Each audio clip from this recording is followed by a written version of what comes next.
Yokoso peeps, and welcome back to my 4 biggest regrets in Japan. If you haven't seen part 1 where I talk about my first 2 regrets, please check that out because those ones were huge. For everyone else, let's get to my top 2 regrets in Japan.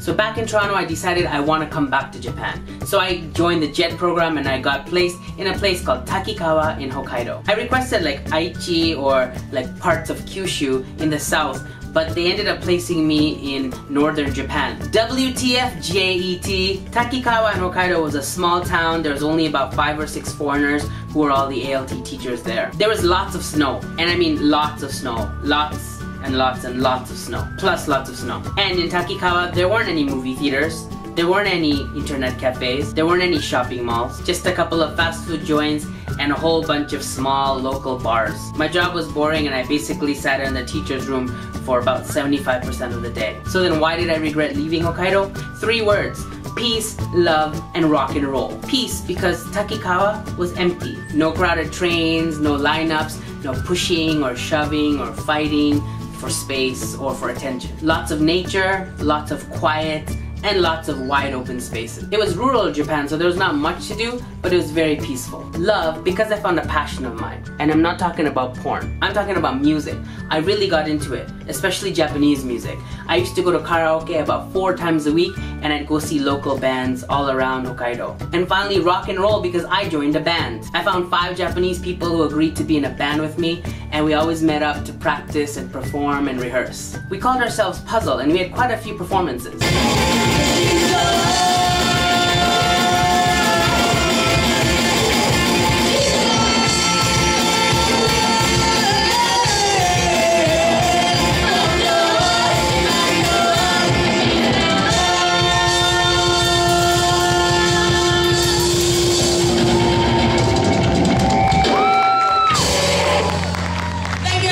It was a dream come true. I was a rock star.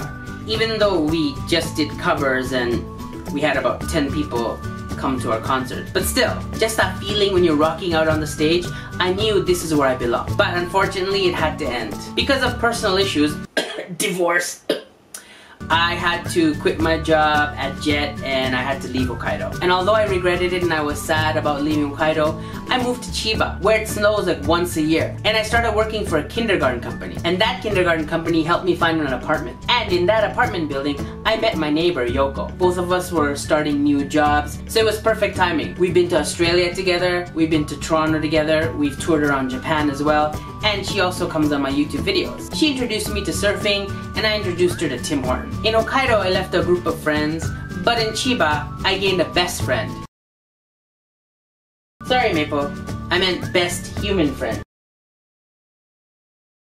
Anyway, once again, a sad moment and a sad regret that led to something positive.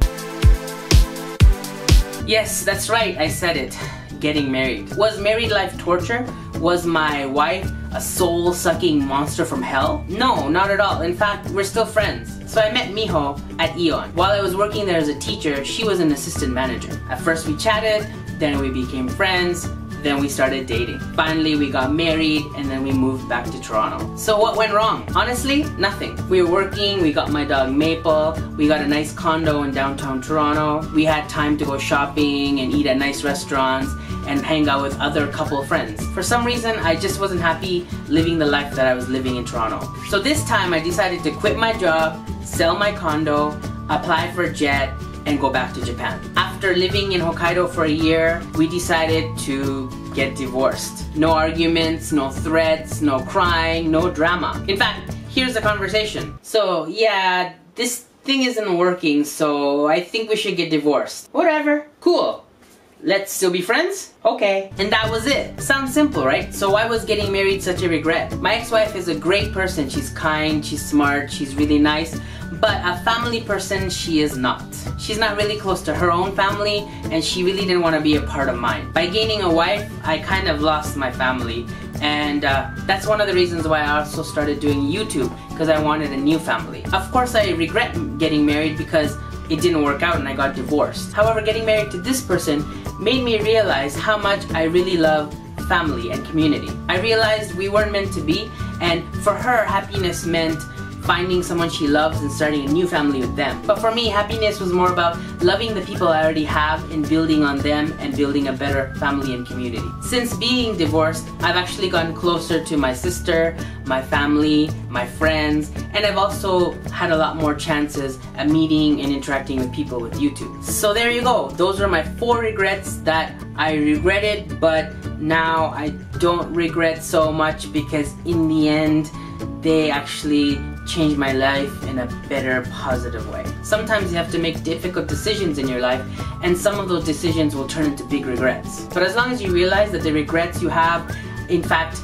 changed your destiny, changed your path, and led you to a different and possibly better path, then they're not really regrets, right?